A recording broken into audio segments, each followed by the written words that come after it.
everyone, welcome back to my channel. This is Donna, and as you know, if you see my short, we came back from Virginia just a few days ago, and Virginia is beautiful. The fall colors, the landscaping is just a beautiful state. We got to see the 86th running of the International Gold Cup races. A jockey fell off the horse. That wasn't funny, but he was okay. He got up. And we were there with friends. The food was great. Socializing. We made s'mores the night before the event. Anyway, I just showed a few little pictures and clips, and I hope you enjoy that. So, let's get back to the books. I promised that I would continue coming with my book haul. And we're going to get started because we got 6 books. And let's get going. The first book I purchased in August, I'm still in the month of August, was Hungry Ghost by Kevin Jared Hosein. And this is a literary psychological fiction. From an unforgettable new voice in Caribbean literature and lyrically told is a sweeping story of two families colliding in 1940s Trinidad and a chilling mystery that shows how interconnected their lives truly are.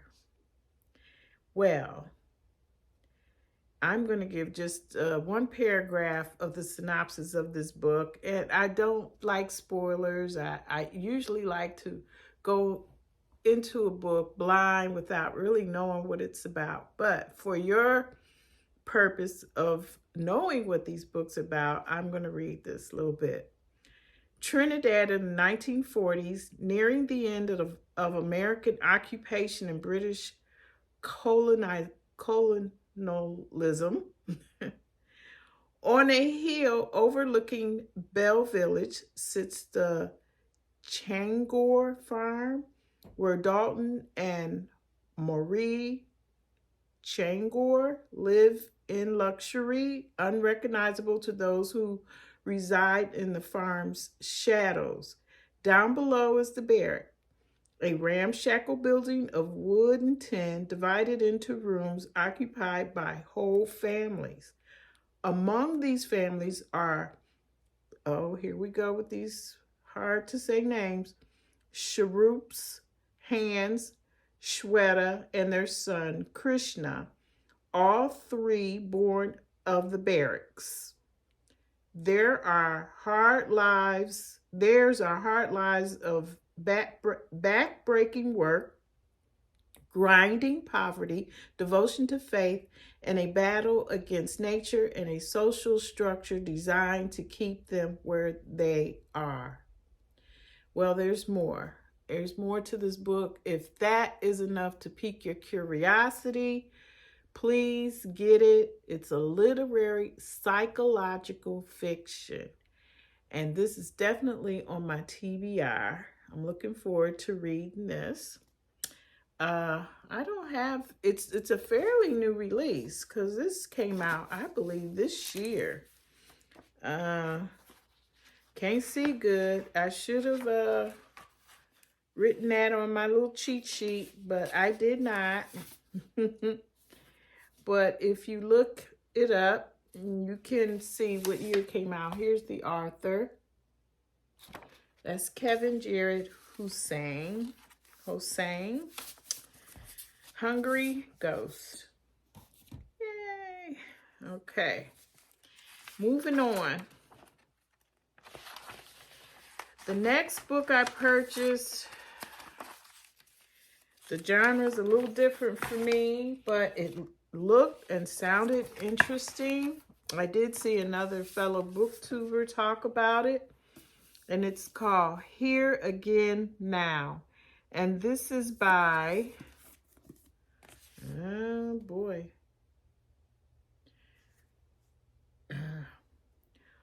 Okechukwu Nzelu. Nzelu.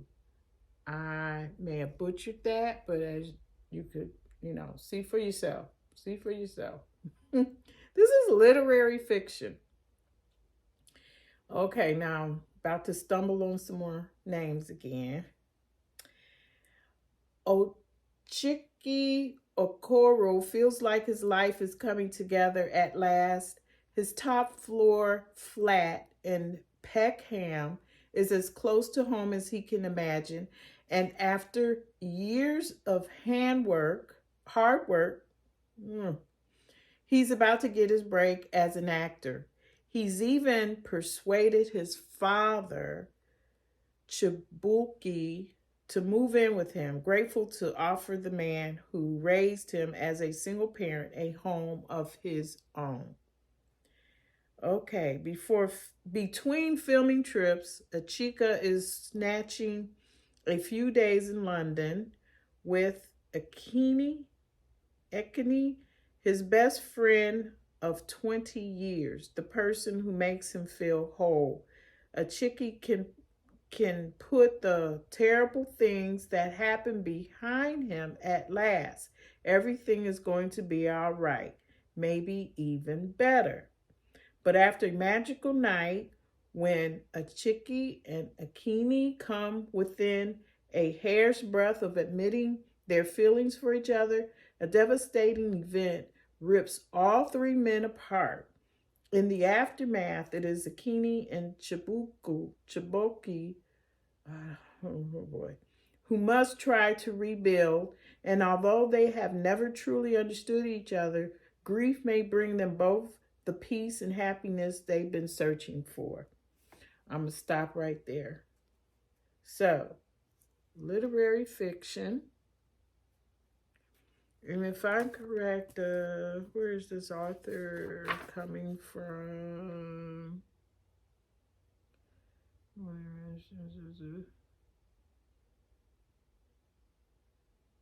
I can't see where he may be coming from, but this sounds like maybe a African name. Here is the author. Here he is. So, it's called Here Again Now. This should be an interesting read. Very interesting. Moving on. My third book I bought in art, well, not my third because I had many more. But this one really caught my eye. It's called Shine Bright, a very personal history of Black women in pop culture. In pop. Just in pop. The cover is beautiful. And this is by Danyel Smith. And she also wrote some other books. I think I have another one by her. I can't recall at this moment. But this is nonfiction. It is history. It is a weave of biography, criticism, and memoir. Shine Bright is Danyel Smith's intimate history of Black women's music as the foundational story of American pop.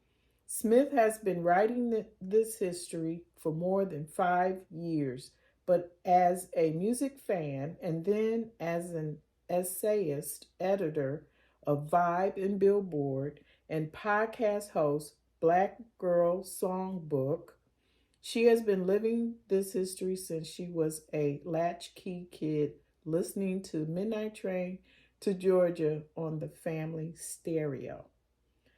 Smith's detailed narrative begins with Phyllis Wheatley on enslaved women who sang her poems and continues through the stories of Mahalia Jackson, Dionne Warwick, Aretha Franklin, Gladys Knight, and Mariah Carey, as well as the under-considered careers of Marilyn McCoo, Denise Williams, and Jody Watley. Oh, yeah. This is the month of November, And November is usually dedicated to nonfiction books. This would make a good read for this month, nonfiction. And I'm hoping maybe I could add that to my read for this month. I'm so busy though. Oh, geez. But it's got reviews from Isabel Wilkerson, Paula Giddings, who else? Donnie Walton. She wrote the first revival of Opal and Nev. I mean, really, this should be a phenomenal book. And here we go. Here's the author, Danyel Smith. That is definitely going on my cart. Going on my cart. All right. Now this next book, I have heard some mixed reviews on it. However, I don't let that affect me. And this book has been out for a while. I didn't write down the publication date, but anyway, it's called Memphis by Tara M. Stringfellow. And this is literary historical fiction. Summer 1995, 10-year-old Joan, her mother, and her younger sister flee her father's explosive temper and seek refuge at her mother's ancestral home in Memphis. This is not the first time violence has altered the course of the family's trajectory.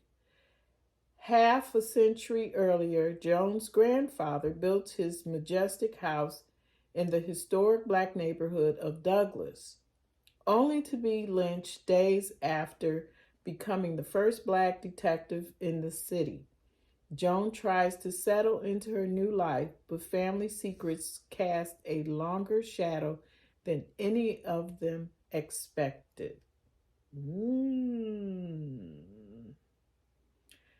So, unfolding over 70 years through a chorus of unforgettable voices that move back and forth in time, Memphis paints an indelible portrait of inheritance, celebrating the full complexity of what we pass down in a family and as a country, brutality and justice, faith and forgiveness, sacrifice and love.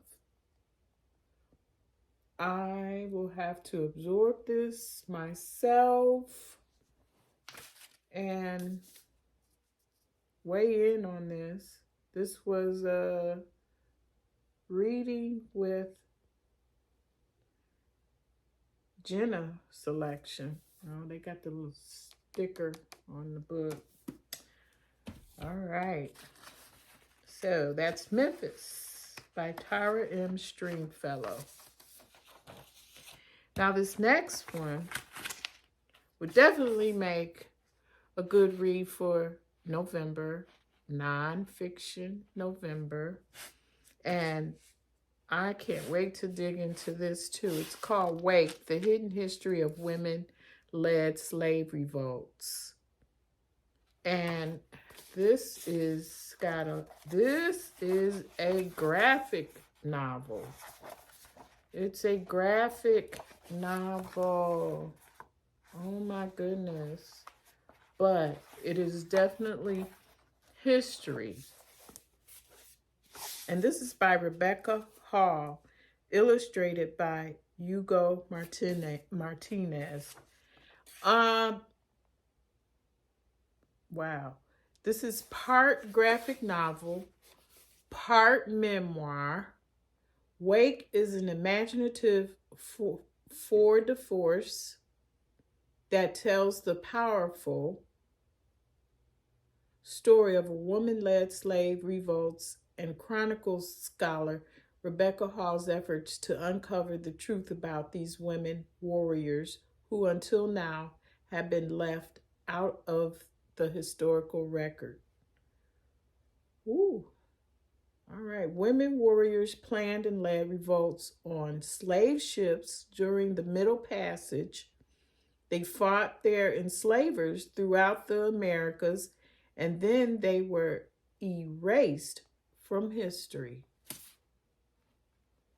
Wow. Wow. This, I could learn a lot from this. We all could learn a lot from this, which is what they're trying to do, erase our history. Don't let them. This I will definitely be taking in. It says Wake tells the riveting Angela Davis story of Dr. Rebecca Hall, a historian, granddaughter of slaves, and a woman haunted by the legacy of slavery. The accepted history of slave revolts has always told her that enslaved women took a back seat. But Rebecca decides to look deeper, and her journey takes her through old court records, slave ship captains' logs, crumbling correspondence, and even the forensic evidence from the bones of enslaved women from the Negro burying ground uncovered in Manhattan. She finds women warriors everywhere. Wow.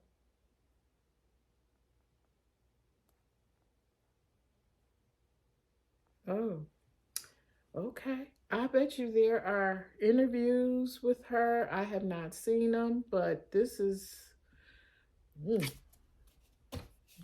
Wake. The Hidden History of Women-Led Slave Revolts. Okay. Whew. All right. And the fifth book that I'm showing you is called All the Sinners Bleed by S.A. Cosby. And I read Razorblade Tears by him with my book group, and I enjoyed that book. It was a mixed bag of feelings, I think, from our group, but I enjoyed it because it had the mystery, detective, love, family. It had a little of everything in it, and the writing from this writer is great. This is another crime thriller. It is a black sheriff, a serial killer, a small town ready to combust. Titus Crown is the first black sheriff in the history of Sharon County, Virginia. In recent decades, quiet Sharon has had only 2 murders, but after years of working as an FBI agent, Titus knows better than anyone that while his hometown might seem like a land of moonshine, cornbread, and honeysuckle, secrets always fester under the surface. Ooh. With the killer's possible connection to a local church and the town's narrowing history weighing on him, Titus projects confidence about closing the case while concealing a painful secret from his own past. At the same time, he also has to contend with a far-right group that wants to hold a parade in celebration of the town's Confederate history. Sharon is Titan's home and his heart, but where faith and violence meet, there will be a reckoning. Come on. This is an excellent writer, and I think this will be another excellent read. All the Sinners Bleed. All right. I want to tell you about 2 other books that I won I got a, okay, let me go back. I was given Carn Block access to a publisher, William Morrow, I want to say. And I downloaded their Kindle books free for review through NetGalley. And the ones I chose are called The Queen of Sugar Hill. It is a novel of Hattie McDaniel by ReShonda Tate and is a historical fiction. This book comes out in January of 2024, January 30th, 2024. And as you know, ReShonda Tate is a bestseller.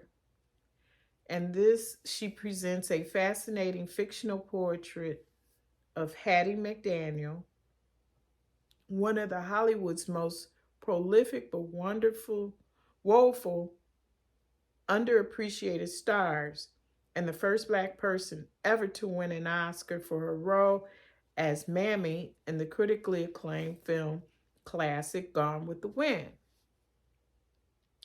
It was supposed to be the highlight of her career, the pinnacle for when she worked all her life, and as Hattie McDaniel took the stage in 1940 to claim an honor that would make her the first African American woman to win an Academy Award, she tearfully took her place in history. Between personal triumphs and tragedies, heartbreaking losses, and severe setbacks, this historic night of winning Best Supporting Actress for a role as the sassy Mammy in the controversial movie Gone with the Wind was going to be life-changing, or so she thought. Months after winning the award, not only did the Oscar curse set in when Hattie couldn't find work, but she found herself thrust in the middle of two worlds, Black and white, and not being welcomed in either. Whites only saw her as Mammy, and Blacks detested the demeaning portrayal of the NAACP waged an all-out war against Hattie and actors like her. The emotional, conflicted actor found herself struggling daily. Wow. Anyway, the Queen of Sugar Hill brings to life the powerful story of one woman who was driven by many passions: ambition, love, sex, family, friendship, and equality. In recreating Hattie's story, ReShonda Tate delivers an unforgettable novel of resilience, dedication, and determination about what it takes to achieve your dreams, even when everything and everyone is against you. I am so looking forward to reading that. And yes, historical fiction too. Yeah. Okay, now another book I downloaded that I had access to was Can't We Be Friends by Eliza Knight and Denny S. Bryce. As you know, Denny S. Bryce is the person who wrote Wild Women. Okay, I'm going to show you over here. And this is a book that's coming out. It's due to release in March 5th of 2024. And of course, she is a historical fiction writer. So this is an award-winning author, Denny S. Bryce, U.S. Today best-selling author. Eliza and I collaborated on a brilliant novel that uncovers the boundary-breaking, genuine friendship between Ella Fitzgerald, the Queen of Jazz, and the iconic movie star Marilyn Monroe. One woman was recognized as the premier singer of her era with perfect pitch and tireless ambition. And one woman was the most glamorous star in Hollywood, a sex symbol who took the world by storm. And their friendship was fast and firm. 1953, Ella Fitzgerald is a renowned jazz singer whose only roadblock to longevity is society's attitude toward women and race. Marilyn Monroe's star is rising despite ongoing battles with movie studio bigwigs and boyfriends.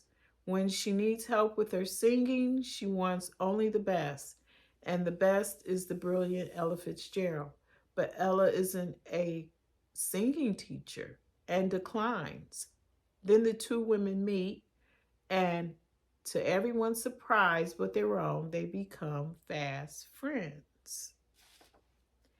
This novel reveals and celebrates their surprising bond over a decade and serves as a poignant reminder of how true friendship can cross differences to bolster and sustain us through haunting heartbreak and wild success. Oh, yeah. Kudos to Miss Denny S. Bryce, and this is in collaboration with Eliza Knight. But Can't We Be Friends sounds like a truly historical fiction that I am looking forward to reading. I have heard about their relationship, Ella Fitzgerald and Marilyn Monroe, but this will probably give me more insight into that. All right, well, that's what I've gotten, and now I'm going to just briefly tell you about what I'm reading. Take My Hand. Please, if you have not read this, please get it and read it. This book was a selection with my book club. We just had our discussion on Halloween night, and just about everybody in the group gave it a 5-star read, including myself. This is definitely a 5-star read. And it's historical fiction, of course. She took her rights to do her creative writing, but it is so full of historical facts, people, places, and it all mostly takes place here in Alabama. She brings up the case of sterilization that took place back in the 70s, where they were sterilizing women of their reproductive rights, just like what they're doing now, taking away abortion. But this was something that actually happened. I was not aware of the full impact of what had happened. It was very parallel to the Tuskegee experiment. Kind of even makes you think about Henrietta Lacks, where they took her cells and found a cure for cancer and never informed the family of the research that they were doing. And but this book is also very good with a lot of historical facts, and it gives you a little something of everything, little mystery, history. I loved it. 5 stars. Please pick it up. Pick it up. Now, I'm also reading on my Kindle. I could not pull up the image, so I'm just going to put it over here, over my shoulder, but Homeward. And this is a novel by Angela Jackson Brown. It's also another historical fiction. And this was published on October 10th of this year, 2023. I am enjoying it. I'm not very far. I kind of put this down to finish Take My Hand for my book discussion. But Homeward was given to me for a review, and I am truly enjoying it so far. I think I'm like 15% into the book. It's not very far, but it's good. And again, if you had not seen my other video, I'll just briefly tell you what it's about. The country's changing and her own world is being turned upside down. Nothing and no one will ever be the same. But it's set in Georgia, 1962. Rose Perkins-Valdez returns home to Parsons, Georgia without her husband and pregnant with another man's baby. After tragedy strikes her husband in the war, overseas. A numb Rose is left with pieces of who she used to be and is forced to figure out what she's going to do with the rest of her life. Her sister introduces her to members of the Student Nonviolent Coordination Committee, which was called SNCC back in the day. Young people are taking risks and fighting battles Rose has only seen on television, feeling emotions for the first time in what feels like forever. The excited and frightened Rose finds herself becoming increasingly involved in the resistance efforts. I'm going to stop there. It is good so far. I really am enjoying it. As I said again, historical fiction. And I will come back to you with a review when I'm done. But please, thank you for watching. And I look forward to another video sooner. And show you some more books that I have purchased and tell you about them. So please, thank you for watching, liking, comments, and subscribing. Bye.